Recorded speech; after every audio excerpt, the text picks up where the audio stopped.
Now that we have set the scene by learning about the political ideologies and also the four main dictators of the Axis powers during World War II, we are going to look at the steps towards war and how in the world, the entire world actually gets thrown into another world war. We know that Germany was punished severely at the end of World War One. If you look at the Treaty of Versailles in particular, right? Four main things happened. Germany had to take blame for the war, pay for the war, reduce their military, and they also lost territory. So, with that, you think that they might follow through with that. But as we know, one of the major failures of the Treaty of Versailles is that no one's really there to enforce anything that happened. And so Germany actually starts to rebuild their military and their armed forces, right? Which is a direct violation of the Treaty of Versailles. They're trying to take their power back. The other thing that happened to Germany is the fact that they went into a deep economic depression post World War One, and one of the things that Hitler and the Nazi Party had promised was to help put them back to work, right? To help their economy, to help get them out of that economic depression. And they do so by putting together these massive public projects or public work projects that need to be created. One of those, for example, one of these public projects is the creation of the Autobahn, right, which is a highway system in Germany that does not have a speed limit. And if you look at that with these massive building projects or these public work projects, it's actually very similar to the New Deal, right? The idea is to put people back to work, to help them regain their confidence, to help put money in their pocket, right? To help out the overall economy. As you can see from the slide, unemployment dips down to almost zero. And their industry is succeeding. And so people are starting to feel better in Germany during this time. The other way in which Germany violates the Treaty of Versailles is by expanding their borders, right? They look for more Lebensraum, they call it, or living space. If you remember, Germany lost some territory at the end of World War One, and so they start to reclaim some of that territory. Again, a direct violation of the Treaty of Versailles.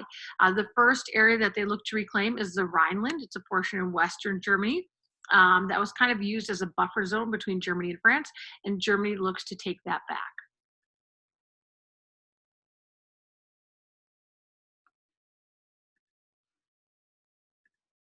With Germany directly violating the Treaty of Versailles, what we're going to do is look at Britain and France and say, well, what was their response? How do they respond to that? You have this treaty put in place. Germany is obviously violating that treaty. He's breaking the rules. What are Great Britain and France going to do about it?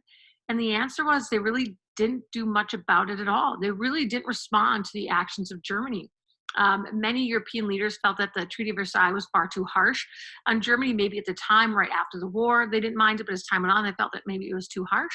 And also, Hitler was a very strong leader. He was scary. A lot of people really did not want to challenge him. If you think about it, World War One was not that long ago, right? And so the memories are still very fresh from that, of the deaths, of the trench warfare.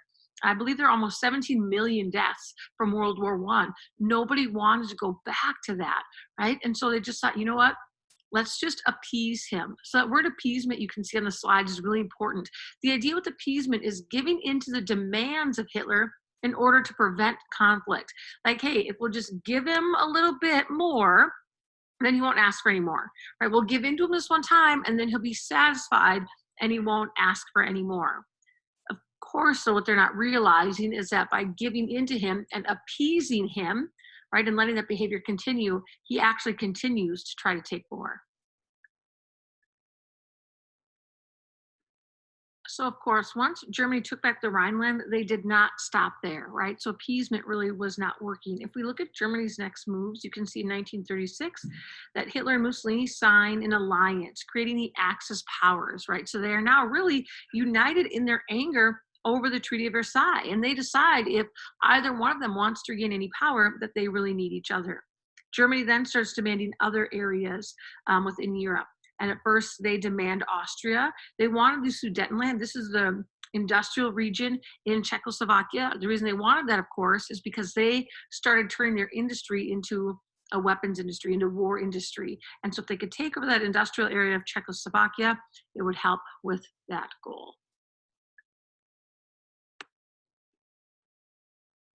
So in September of 1938, you can see we have the leaders of Great Britain, France, Italy, and Germany meet with one another at the Munich conference, right? And really, what they are is they're just discussing some of the issues. The idea that Hitler continues to expand, and this really, as we see, is another option for Great Britain and France to step in to possibly try to stop Germany, right? Using words, not weapons. Really, again, trying to avoid another war from breaking out. Again, remember the memories are still fresh from World War I, and they don't want to go back to something like that. Because they, again, do not want to go back to another World War situation, they give in to Hitler's demands yet again, and they actually allow him to take over the Sudetenland. Again, France and Great Britain, it wasn't really their land to give away, as this was the industrial region in Czechoslovakia, but the idea is that they weren't going to stop him. They were not going to try to prevent him from taking the Sudetenland region of the Czechoslovakia. Again, using appeasement one more time, hoping then that he wouldn't ask for any more.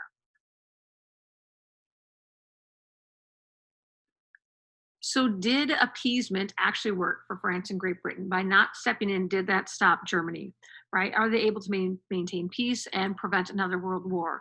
Well, what happens is Chamberlain, he was the Prime Minister of Great Britain, he returns home to crowds that are cheering for him, right?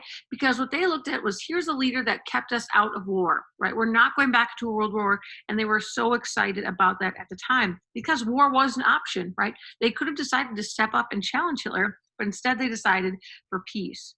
There is one main critic, however, of Chamberlain's, and that is Winston Churchill. At the time, he was just a member of Parliament in Great Britain. He ends up, of course, though, being the future prime minister. And he actually steps in and thinks it was a really bad idea to not try to challenge Hitler. You can see his quote. It says, Britain and France had to choose between war and dishonor. They chose dishonor. They will have war. He saw the writing on the wall, that there are going to be long-term issues due to that Munich conference. He knew that allowing Hitler and his fascist ideas to take over was a terrible idea. He believed that they dishonored the Austrian people and the Czech people by not stepping in and trying to stop Hitler at that time. And of course, history tells us that Chamberlain was right. Germany was not just satisfied with that. So instead of just taking the Sudetenland region of Czechoslovakia, he and the Nazis actually invaded the rest of Czechoslovakia, taking all of it. They now have to live under totalitarian Nazi rule. Italy starts to take areas as well, right? They start to invade Albania, which is just north of Greece. So they too could have been stopped right at this Munich conference, but instead Great Britain and France again chose appeasement. Was it the right decision? Was it the wrong decision? We don't know. That's something that can definitely be debated. But at the time, that is what they chose. And you can see it did not stop Germany nor Italy. So at this point, France and Great Britain realize that Hitler probably is not going to stop. And so they more or less issue an ultimatum saying, any more invasions will result in war. We will have to declare war on you if you invade anywhere else. And again, knowing, of course, that Poland was Hitler's next target. But Hitler doesn't back down, right? Why would he back down? Great Britain and France had done nothing to stop him, and no one else really had done anything to even attempt to stop him at this time. He was confident, he was strong, he was charismatic. He felt like he could just kind of continue his march and his conquest in Europe. So he does not back down.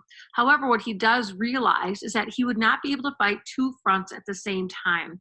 If you remember back to the Schlieffen Plan, during World War I, when they were at war with both Russia and France at the same time. And so they were geographically surrounded on the east and west by their enemies.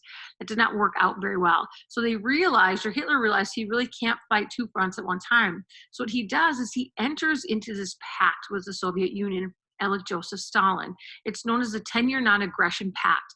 The idea with that is that neither Germany nor the Soviet Union would be the aggressor towards the other, right? They would not attack one another during this 10-year time frame. As you can see, the political cartoon that's on the slide kind of shows the idea and what really people thought about that. What people are doing is really questioning Stalin.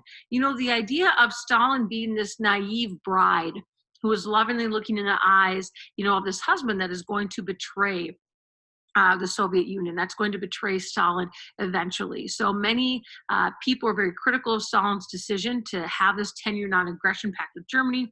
Of course, trying to warn Stalin, that he is going to turn on you, but Stalin would have nothing to do with it. So what happens then? Just 1 week later, right? 1 week after that 10-year non-aggression pact was signed between Germany and the Soviet Union, on September 1st of 1939, Hitler and the Nazi Party invade Poland. Right? Great Britain and France, remember, had said, hey, if you are going to attack another country, if you invade another country, we're going to have to declare war on you. And so they actually followed through this time. And you can see 2 days later, on September 3rd, Britain and France officially declare war on Germany. So once Germany had invaded Poland, of course, we know that France and Great Britain turned around and declared war on Germany. So let's look at what that first month looks like. And it did not go well for the Allied powers. As you can see, Germany takes Poland in less than a month, right? They use a tactic known as blitzkrieg, which means lightning war. They're these concentrated attacks, really surprising the enemy.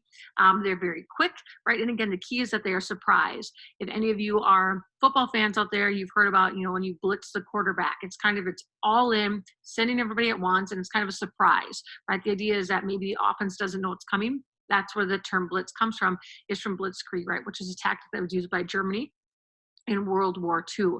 And Great Britain and France really were not able to help in time at all. They just could not compete with Germany and their military. Again, post World War I, what Germany does to get its economy back together is to start producing war machines, right? Weapons of war, tanks, airplanes, ammunition, right? If you remember, their industrial production increases, unemployment gets down to almost zero during that time, because they are using industry to prepare for a future war. And Great Britain and France, just their militaries are not on the same level, and they're unable to help in time. The United States actually at this point called this a phony war, with the lack of action by Great Britain and France, saying that this wasn't a war, this was a German conquest. While all of this was happening in Europe, you might be wondering what was happening in the United States, right? What was our perspective? Why maybe weren't we involved yet? Or at what point do we get involved? And we really tried to stay out of it. We tried to stay neutral as long as we could. If you think about this era, we're talking about, the mid to late 1930s. We have our own problems, our own issues. We are still in the midst of the Great Depression. We also talked about, the drought happening in the Dust Bowl region of the United States. You have memories of World War I still fresh in people's minds. No one wanted to get involved in another world war. And Congress stepped up and tried to prevent us from getting involved in future wars outside of our own country by passing the Neutrality Acts, again, in hopes that we'd be able to stay neutral and stay out of a potential major conflict.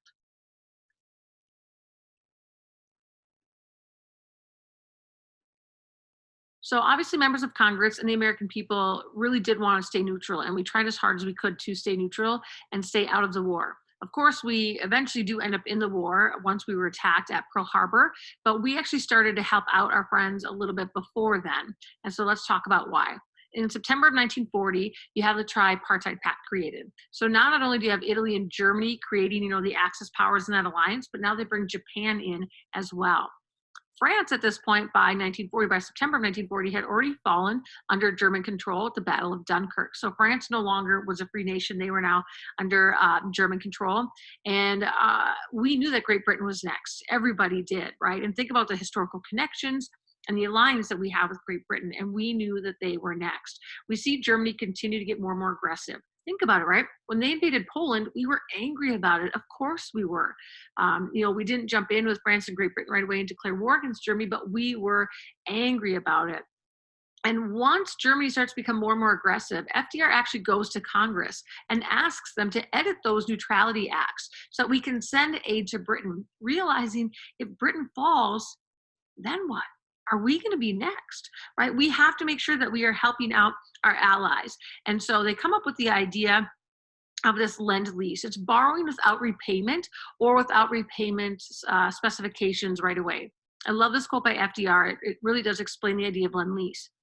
If your neighbor's house is burning, you don't sell him a hose. You lend him a hose until the fire's out and then take it back, right? The idea is our allies are struggling. They need our help. We need to provide them with weapons of war. We need to provide them with ammunition. They don't need to pay us back right away. We can talk about repayment for later, but we don't have time to discuss those details right now because their house is on fire, right? Their country's on fire. We need to help them now.